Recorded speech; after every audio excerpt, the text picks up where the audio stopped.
আজি বনাম কলফুলৰ চৰচৰি বনাবৰ কাৰণে সৰিয়হ লৈ ল'লোঁ, নহৰু লৈ ল'লোঁ, শুকান জলকীয়া কেইটামান লৈ ল'লোঁ, কেঁচা জলকীয়া কেইটামান লৈ ল'লোঁ।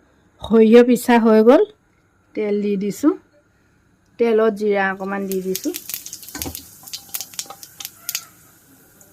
ফুলখিনি দি দিম, নিমখ দি দিছোঁ,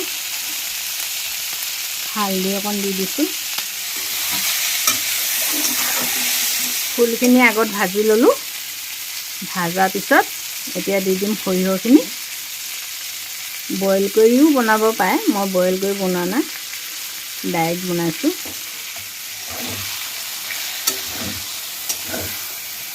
এতিয়া লৰাই দিম, বিলাহী এটা দি দিছোঁ, ভজা হৈ গ'ল। এতিয়া দি দিম পানী। কলফুলৰ চৰচৰিকণ ৰেডি হৈ গ'ল। এতিয়া দি দিম ইয়াতে মান ধনিয়া, কালাৰটো বৰ ধুনীয়া আছে, খাবলৈও সোৱাদ হ'ব। মছলাটো পিছত ঢালিছোঁ যদি গোন্ধ অহা নাই,